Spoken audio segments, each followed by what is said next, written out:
Hi soapy friends, Kendra here. Welcome to a Wet Soap Wednesday. Today we are making some hot process soap. I am very excited about this because there's been lots of questions and comments about hot process, cold process, Superfat, things you can do for this, that, and all sorts of questions over on the group. So we get to talk about all sorts of great fun things today. First, let's talk about the soap we're going to make. This is a custom request, and they requested cinnamon essential oil. And cinnamon essential oil can be an irritant. So I'm using it at a very, very, very low usage rate, and I wanted to make sure some of the aroma would still stick. So I am adding the cinnamon essential oil in with the Superfat. I have some mango butter in here after the cook. This will not go through saponification. So there's a lot of fun stuff going on in there. Let me flip you over to an overhead and we'll talk a little bit more about that as well. So as I was saying, the reason why I'm doing this soap hot process is because I have some very specific ingredients that I do not want to saponify, namely the cinnamon essential oil. I have orange and cinnamon essential oil in here. My entire blend is at a 1.8% usage rate, and only 30% of this blend is cinnamon. So there's very, very little in there. And also I'm using some very lovely mango butter in here. This, as I stated, will not saponify. Why won't it saponify? Because we're going to add it after the cook. So let's just talk Superfat for a minute. Superfat is the extra oils you add to your soap above and beyond what is required for the amount of sodium hydroxide you're using. So when we're calculating how much sodium hydroxide we need in order to saponify the oils, we're calculating based on how much oils are in our entire batch. And then our soap calculators will account for, you want 6% of the oils to not saponify. So you use that much less of your sodium hydroxide, or you add that much more Superfat to your recipe. With cold process soap, the process is to put all of your oils into your container, add your sodium hydroxide, bring it to trace, and then mold it. Even if you add what you want to be your Superfat after you add the sodium hydroxide, or some soap makers will think maybe even if I add it after I've got a thick trace, then those oils will be safe from the lye monster. They will not. The only way to truly choose your Superfat is to make a hot process soap. It's one of the things that makes it so wonderful. But no matter what anyone tells you, if they're saying that you can take all of your oils, bring them to a trace, then add your Superfat, and that oil won't get munched by the lye monster, not true. You have to add it after the cook or after saponification has been completed. That is the one and only way to select your Superfat. You'll notice that this is mango butter with essential oils, and yet it's all melted. It's because I've warmed this, and we want to keep it warmed. It's very warm. It's 130 degrees in there right now. We need to keep this very, very warm because we're going to be adding it after the cook in hot process. And notice I've said hot, hot, hot, hot, hot, hot, hot process. Everything you add to your hot process soaps should always be hot. I'm going to set this aside over on my warmer just to keep it warm because we won't need this till the end. Also here I have my sodium hydroxide solution. So this is water, some reconstituted aloe vera, and sodium hydroxide. It is, and it's been over on the warmer too, it is right at about 180. In here in my crock pot, we're at about 150. And I'm going to keep this all in the crock pot, so that's going to help with some insulation. You can bring all of your oils to about 200, 220 degrees and then countertop hot process. I'm just going to keep my crock pot turned on during the process until things get too hot, then I'll turn it off. So there's a couple different ways you can go about doing that as far as retaining and ensuring you have consistent heat. I think I do also want to mention that with a hot process soap, you do not have to use a crock pot. You can use any heat source and any container as long as it's suitable for working with the sodium hydroxide and the oils and making soap. When I am doing my larger batches of soap, I use a giant stainless steel pot and a countertop burner and bring everything up to the high temperatures for countertop hot process. And a few other tips that I'm going to be sharing with you as we go through this are going to be all about keeping the batter fluid, minimizing how much effort and work it takes you. Really, with hot process, I kind of think the most drawn out, longest part of it might be, well, me talking to you now and getting your oils hot. We are at about 158-ish in there. So let's go ahead and get going with this. First thing we're going to do is simply, just like any other soap, add the sodium hydroxide solution to the oils. And another great thing about hot process, you don't have to worry about air bubbles in your stick blender. You're not going to get them. My oil or my lye to water ratio was about 2.5 to 1. And right now I'm just bringing this to a trace.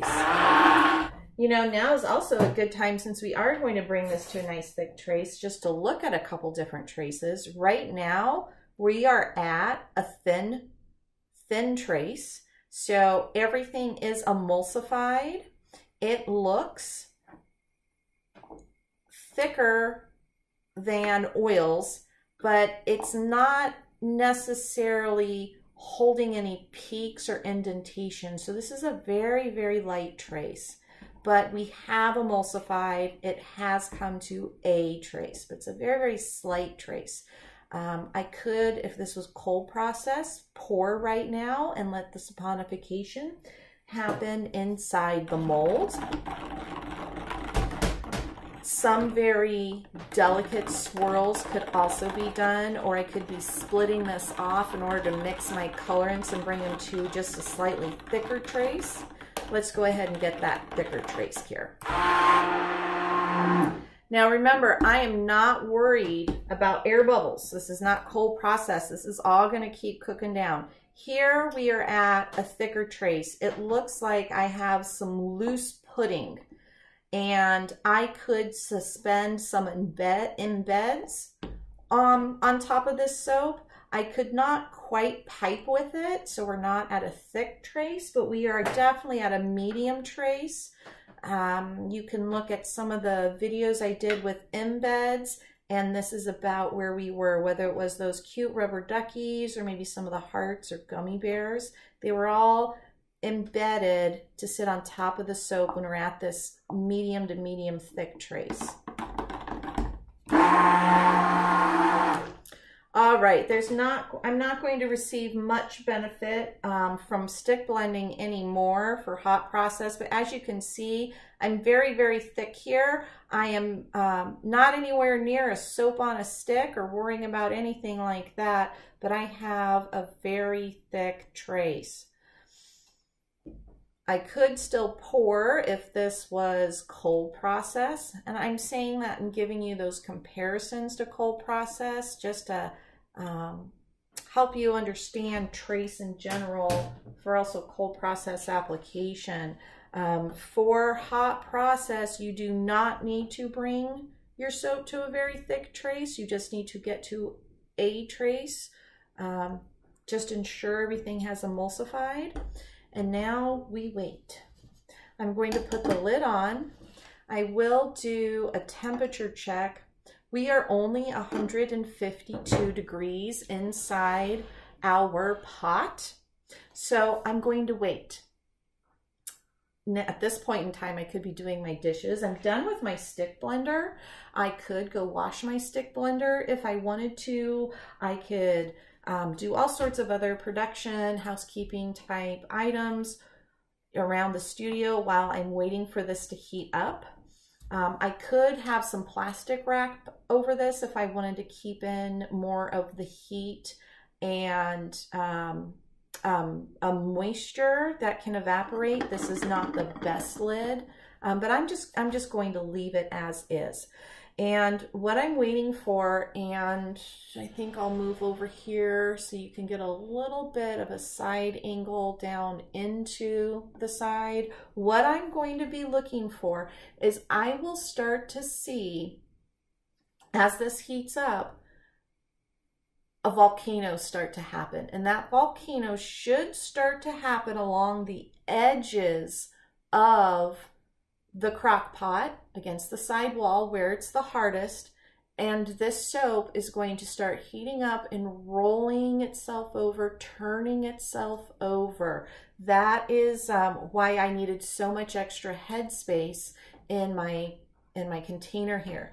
My recipe is a total of 600 grams, so it's a very small batch of soap, and I have my 5% Superfat sitting off to the side, and yet I still have about 2/3 headspace in my crock pot here. So it's a nice little baby crock pot. I don't want something too small. I don't want something too big, because too big, if I'd use my full-size crock pot, I would be dealing with a lot of heat evaporation and a lot of dry edges. With a smaller, more suitable size, I get all of the benefits of having the heat retention contained, as well as having just enough space to allow this to turn itself over. So we will be sitting and waiting for this to start showing some bubbling up over the edges, and I will high-speed scrub through some of that, but I will. Right against our edges, we're at about 180 degrees, and if you can see right here, you see that those bubbles starting? It's starting to get really, really hot. I'll push this down a bit just so you can see in there. Now, I don't want you doing this with yours. All I want you to do is leave this lid on and wait until things start rolling over. I'll show you when that is. It's just been a few more minutes in, and you can see things are definitely heating up, but we are not, our soap isn't rolling over itself just yet, so we're going to be waiting a little bit more. I'll give you a temperature report. Over on the edges, it is 210 degrees. Okay, so let's go ahead and take a peek. And, oh, there you go. You see those bubbles and see that starting to turn itself over? I'm going to let that get a little bit larger, and then, meaning, by letting it larger, I mean more of the surface starting to look like this applesauce appearance here, and that'll start taking over and turning the soap over for us.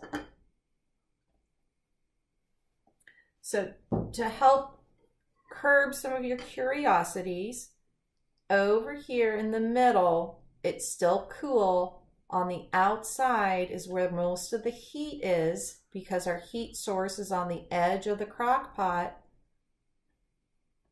And I'm kind of ruining this for us because every time I open the lid, I'm taking out heat and moisture, but just wait, bear with me.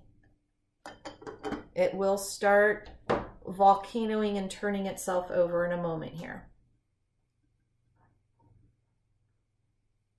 And you can't see down this side, but it is starting to volcano up on this side as well.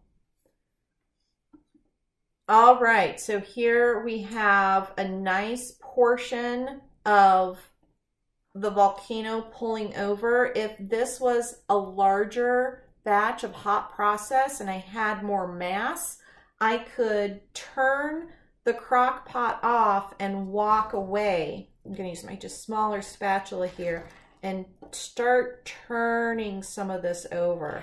You see those mashed potatoes in there? And then we have some applesauce. Those are all different stages of heat. By giving this smaller mass just one stir, I'm just distributing the heat. And I really, really, really want to get the lid back on. Retain the heat and moisture.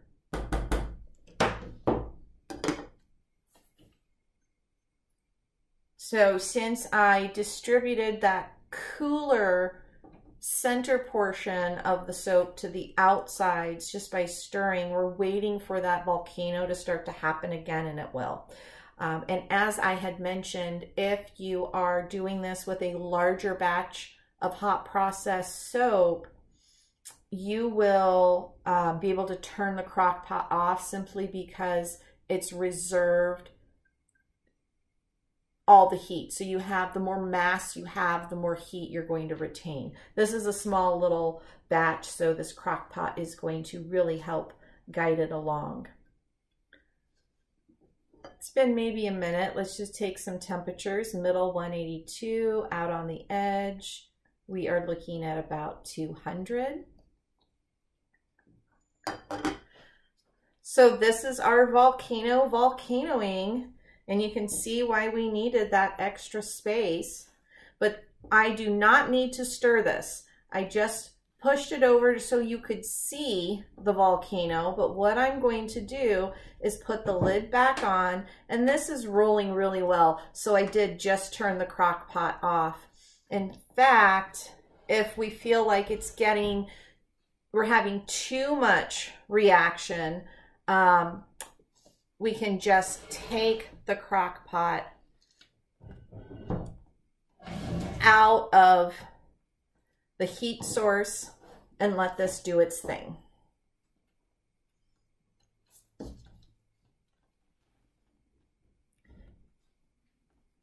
It's coming up just a bit too high to allow it to put the lid back on. So we're just going to let it do its thing.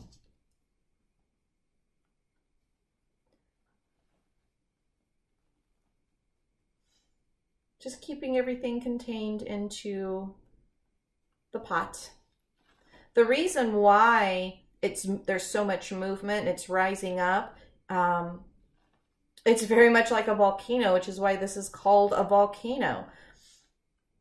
All of the heat, all of the steam from the water, it needs a place to escape, which is why you can literally stir down a volcano. Basically just make room for the heat, for the steam to escape.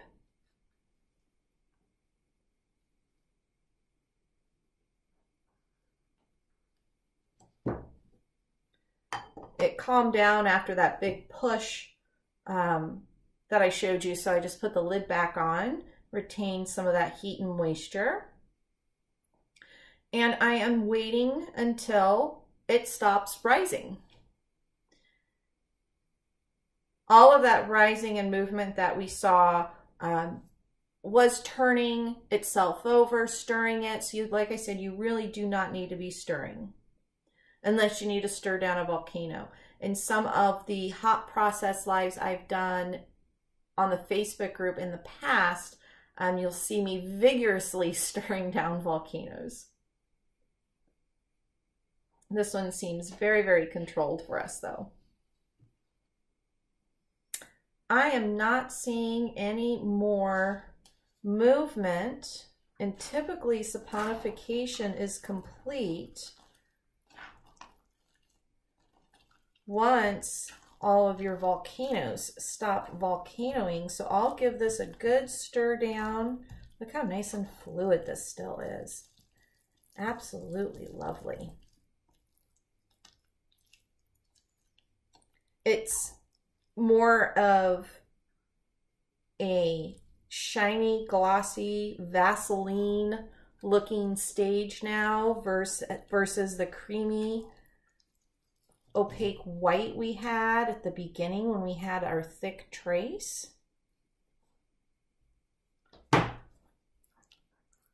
And what I like to do, I'm 99.9% sure we are fully saponified here.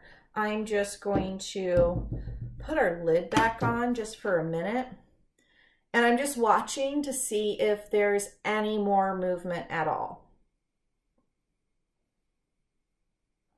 I know that's hard for you to tell through our steamy lid and all, but I'm just looking to see if there's any indication of any other volcanoing. I really do not see any. We are at 206 degrees. And we can also do a little zap test. Now remember, we're not supposed to be licking our soap, soapy friends. So let's do a zap test. And I don't want to lick my finger in case let me grab a little bit of water.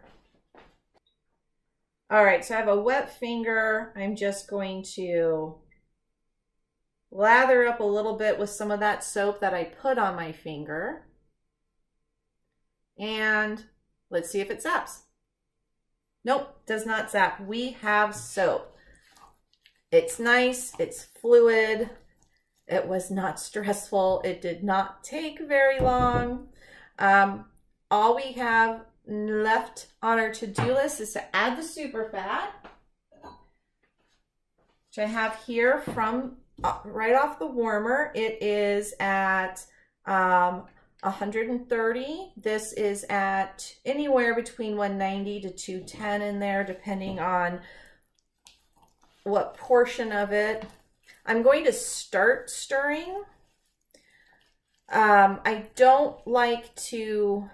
like to add my Superfat at similar temperatures, meaning, and there's no rhyme or reason to it. It's just what I like to do. And I don't like to create a lot of steam when I'm adding my Superfat and essential oils. So I just give my soap a little bit of a stir. So it's closer to about, you know, 190, 180 before I add my Superfat. We're at about a 160 on the Superfat, still at 200 over here. Let's just give that another stir.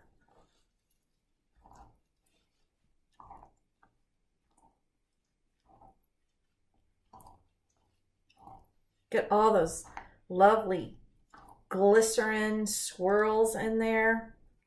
Gosh, I love the appearance of hot process soap.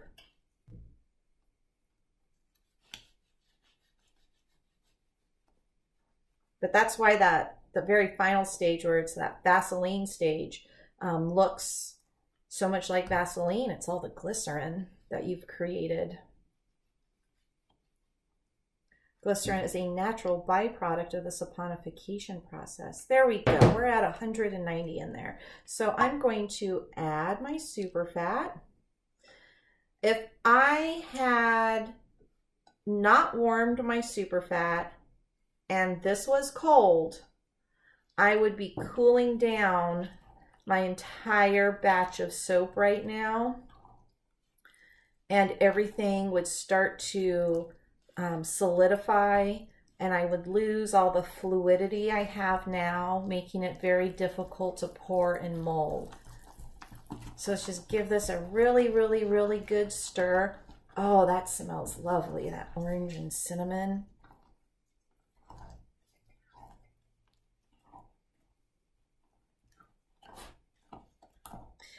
And I just want to make sure my Superfat is fully incorporated.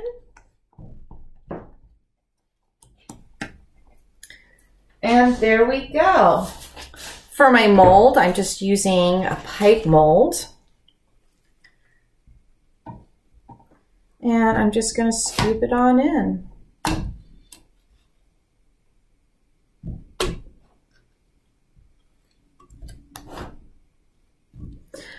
With pipe molds and hot process, I did learn that you want to be molding below 190. That might have something to do why I prefer to stir my Superfat and additives in at around 190 as well. And that extra stirring helps disperse some of your heat. The reason why I like to mold below 190 degrees is because any hotter, and you will have heat tunnels in your soap. It is just as the heat is looking for somewhere to go, it'll start popping up and you'll get heat tunnels in your column molds with hot process. I'm just giving this a nice little pack. I might come back after I've done my dishes and give it another little pack down just to ensure everything's nicely tucked in there. Again, because it's in a column mold and hot process, and that heat does want a place to go. All right, so you will, I'll show you the cut on these. It should be a nice, smooth, lovely soap, and it sure does smell great. But now all I have to do is my dishes, and this pot is covered with soap. There's no loose oils to let saponify and clean out. So hot process is also a really, really super easy cleanup for us as well. I hope that was helpful for you, and I'll be back tomorrow, which should just be in a moment for you. We come back to cut our soap. Hi soapy friends, welcome back. I have cut our soap. As you can see, it was a very small batch, but I wanted to show you the smoothness and texture. This was a hot process soap. These are the main bars. I have another one over on my shelf that I keep, but this was for a custom request. So these will be going to their new home in just a few days. And this is the ugly top part. I did cut a little bit off that, but this was the only kind of ugliness of the soap. And you can see I had a little bit of a pocket here. Now this was the top of the pipe. And if I had pressed down a little further or a little harder, this would have impacted more, and I would have had just a smaller offcut of kind of this rough top of it. The best way to handle that though is to fill the pipe all the way up when you're dealing with a pipe. But if this, and that's only because of this shape and cut, if I had been pressing this into a loaf mold, then I would have really embraced this hot process characteristic rough cut here. But the rest of the bars, you can see they are very smooth inside and out. Lovely bar from that hot process method we did. And they smell really good. The orange and the cinnamon, it's a good aroma. I am loving it. So, all right, there we go. There's our first hot process soapy friends soap video for you. We'll be doing more in the future. Until then, happy soaping.